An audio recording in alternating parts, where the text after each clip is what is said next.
Sonic the Hedgehog was created by programmer Yuji Naka to be the mascot for Sega and compete with the rising popularity of Nintendo's own mascot, Mario Jumpman Mario. Sonic's design, originally codenamed Mr. Needlemouse, won out over other characters, including a rabbit, an armadillo, who would later become Marty the Armadillo, and a version of Theodore Roosevelt pajamas that Sega loved so much they incorporated it into games as Sonic's nemesis, Dr. Robotnik. On June 23, 1991, Sonic featured in his own video game for the Sega Genesis, Sonic the Hedgehog. Produced by Shinobu Toyota and developed by Sonic Team, the game took the industry by storm.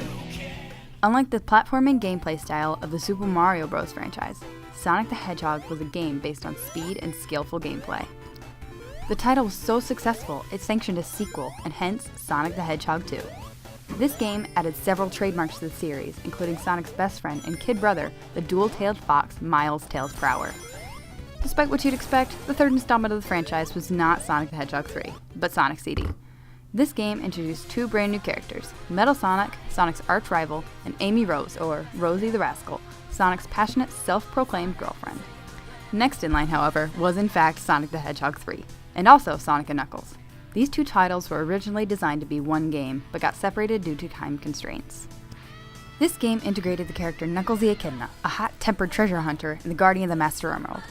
And finally, with 4 companions in tow, in November of 1996, Sonic officially entered the third dimension with Sonic 3D Blast. Well, it was technically 2.5D, but it's a start. Although the game received a lot of negative feedback due to sloppy controls and boring level design, and many fans would argue that this first step into 3D is what spurred Sonic's downfall. However, Sonic was just getting started in his reign in the third dimension. For the launch of the Sega Dreamcast in September of 1999, Sega released Sonic Adventure, Sonic's first fully 3D game. The game received critical acclaims around the globe, and it became a bestseller for the Sega Dreamcast. It was so well received, it constituted a sequel, Sonic Adventure 2, that received similar reviews. Since the release, it's been remastered for the Nintendo GameCube, PS3, and Xbox 360, and fans have cried out to Sonic Team to revisit the series because of its success. Between 2004 and 2010, Sonic games entered a period of mixed and negative reviews due to constantly changing and experimental gameplay from one title to the next. During this time, Sonic Team toyed with everything from 3-man group mechanics to guns to werehogs to genies to swords to even interspecies relationships. Despite the efforts of Sonic Team to approach new and innovative styles of gameplay, fans demanded that Sonic get back to his roots. And finally, in November of 2010, Sega released Sonic Colors, the first Sonic game to receive exceptional reviews in over 6 years.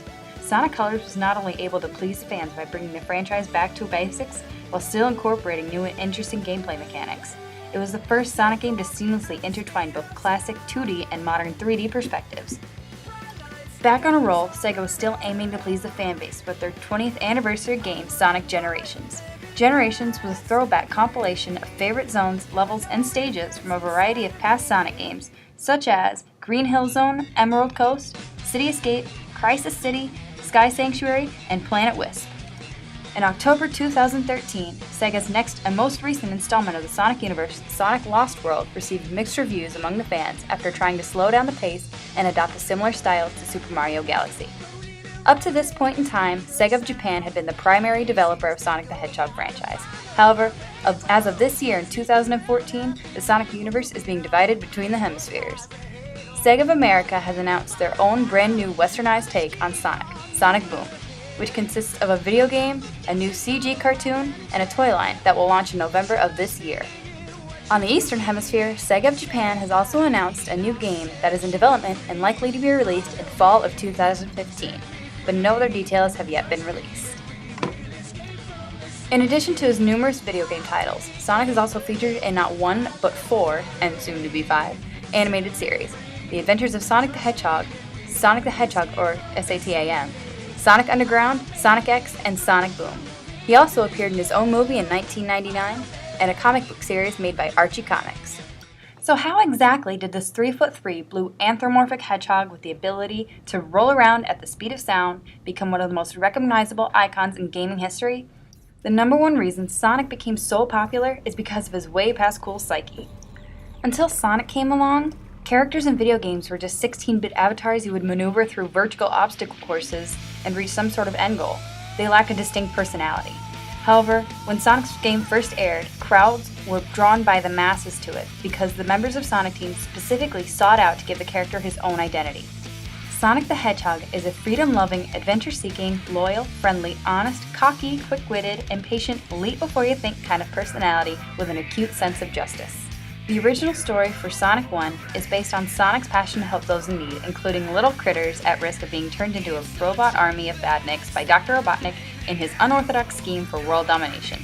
A little-known fact about Sonic CD is that standing idle for an extended length of time will cause Sonic to grow bored and eventually say, "I'm out of here," and he will proceed to jump off the screen and it will result in a game over.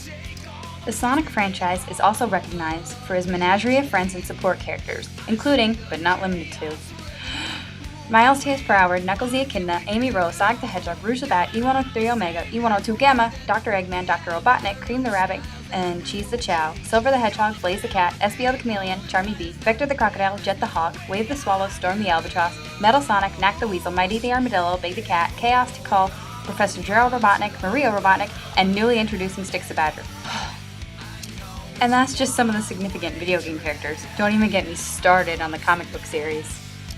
So what is it that truly spurred Sonic's legendary career?